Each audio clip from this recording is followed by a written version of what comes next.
Eu quero começar por um relato de uma mãe.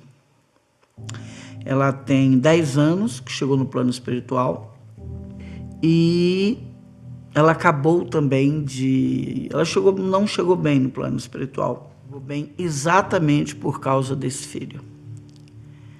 Ela disse o seguinte, que quando ele nasceu, o mundo parou para ela, né? O mundo parou, ela queria parar de trabalhar e o marido dela disse, mas nós temos um filho, né? Nós tivemos um filho porque nós dois trabalhamos, nós dois precisamos dessa verba para educar melhor nosso filho. E ela disse que ia trabalhar, chegava no emprego, ela não conseguia parar, ficava preocupada. A babá botou o menino afogado, a babá queimou o filho, a babá não deu a comida. Diz que ela ligava assim, quase que de meia hora, para a pessoa que estava tomando conta do menino. E se desse um jeito dela ir em casa no meio do trabalho, ela largava tudo, ia, começou a faltar o trabalho. E aí o próprio marido e o médico que estava acompanhando, né, o marido contava isso ao médico, começou a ver que tinha uma relação ali que ela precisava trabalhar isso. Aí a psicologia explica esse tipo de coisa assim. Está muito ligada ainda ao feto, a mãe não está conseguindo, pôs para o lado de fora, né? Fisicamente, mas emocionalmente ainda não conseguiu. A psicologia vai muito por aí. E ela conta que foi sempre assim, ela não quis mais ter nenhum filho, não quis ter mais filho, e o marido também assistindo como foi a maternidade para ela, também não insistiu em ter mais filho, não é? E ela disse que sempre foi uma coisa extremamente difícil. Ela demorou de colocar ele na escola, ela ia na escola direto, as professoras chegaram a brigar, não, você não vai entrar. E isso criou também um laço da criança com ela imenso. E ela disse que o menino ficou muito grudado com ela também, ia para a escola, era chorando.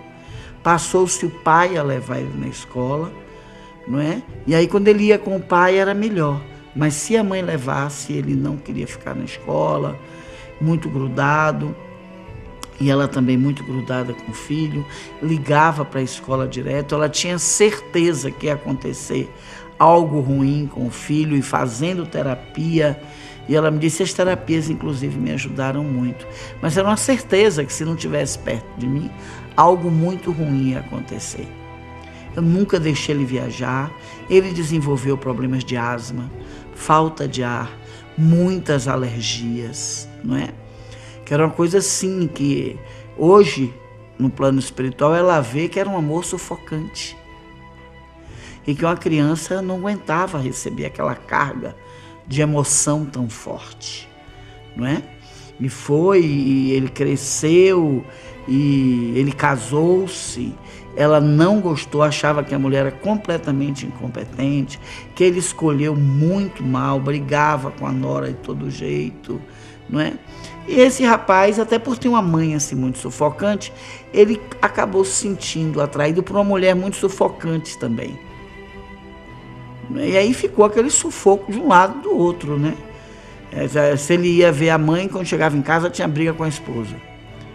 Se ele passava uma semana sem casa, a mãe brigava com ele.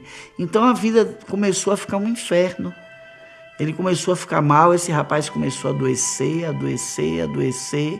e ele não deu conta, né? Ele não deu conta, começou a beber muito, aí já se encostou os obsessores, né? E esse rapaz morreu de acidente de automóvel. E a vida aí acabou para ela. A vida acabou completamente para ela. E passa-se 2 anos, a esposa dele casa-se com outro, ela fica mais revoltada ainda, extremamente revoltada, que com 2 anos ela já estava com outro. E ela não consegue mais, Tem uma diabetes, o emocional começa a atuar na diabetes, enfim, ela desencarnou também. E quando chegou no plano espiritual, ela descobriu que o filho estava sendo tratado em uma colônia espiritual e quis vê-lo, e ele não quis vê-la. E ele foi melhorando, até que ele conseguiu e ao umbral. E ele já sabia que ela era a alma gêmea dele. Então ele vai, não relata para ela isso, mas diz a ela: eu precisei ficar um tempo sem a sua influência. Eu não quis te receber. Eu não quis porque você me ajudou muito a dar desvios encarnatórios na minha vida. Eu não ia casar com aquela moça, mas eu casei também meio que para sair de casa, para sair logo, e acabei atraído por uma mulher muito parecida com você, não é? E hoje eu sei por que isso também.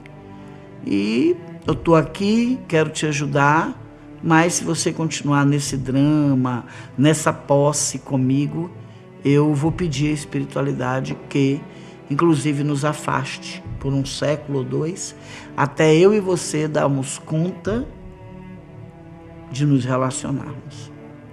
Ela parou, né? Às vezes um limite é muito bom, né?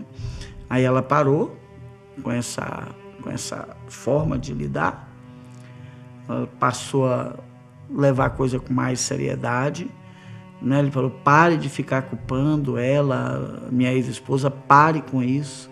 Que bom que ela se casou, que bom que eu não paralisei a vida dela.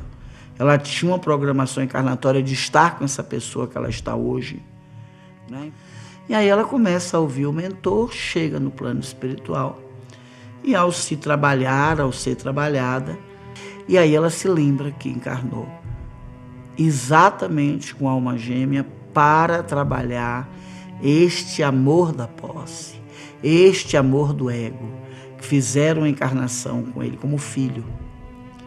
Então, dela desceu, a condição de filho realmente aproximou mais o amor água, mas ela não conseguiu manter isso. Uma pessoa nesse instante me perguntou se é possível incesto. Às vezes as pessoas só pensam na questão incesto. Muitas vezes o incesto não acontece por um tabu. E a gente olha como tabu, às vezes é bom, né? Para dar um freio. Porque veja a relação dessa mãe. Ela só não expressou ter relações sexuais com o filho. Mas ela queria ele, se possível, dentro de casa para sempre com ela. Não é? Então, estava ali encarnado com a alma gêmea na condição de filho. Qual o aprendizado? O aprendizado seria realmente esse amor-água, trabalhar a posse, trabalhar o crescimento do outro, e ela não conseguiu. Não é? Ela não conseguiu. E eles estão lá nessa questão. Eu conversei com ele e ele falava isso. Ele dizia assim: eu não conseguia reagir. Não é? Meu pai começou a me chamar de fraco, isso me deixou mais fraco ainda. Meu pai começou a me chamar de filhinho da mamãe. Eu sentia que meu pai começou a ter uma antipatia por mim. E sentia muito ciúmes também, não um ciúme sexual, mas um ciúme de que eu roubava as atenções da minha mãe. Não é? Então, também não tive uma boa relação com ele por causa disso. Ele era um homem muito firme e com ela eu não conseguia ser. Com meus colegas na rua eu vivia, era o apelidado, né? Maricas, filhinho da mamãe. Ela não deixava literalmente ele em paz. Ia nas festas, ver se ele estava lá, se estava bebendo, o que é que estava acontecendo. E os colegas deixavam ela entrar para depois tirar sarro dele, né? Então ele contou assim que foi uma encarnação terrível. Terrível, que eles achavam que, vindo como filho, numa encarnação anterior, eles desceram como casal, e era um horror a relação, né? Era um horror, uma relação de muita briga, não conseguia ficar junto nem separado, não, era sabe, entre tapas e beijos, diz que era uma coisa bem difícil, assim, não conseguia ficar junto nem separado. Ele traiu ela traiu ele, mas não conseguia também ficar separado. Se separavam, voltava, um mês de harmonia e começava todas as questões. E ao momento que eles estão vivendo agora, que ele não confia, senão eu não posso, eu vi realmente, você tem uma influência muito forte sobre mim, e eu tenho medo de dar outro desvio. Eu não me sinto seguro em mim de ter uma encarnação agora como seu filho, sem nenhuma condição, nem você como minha filha, também eu não me sinto.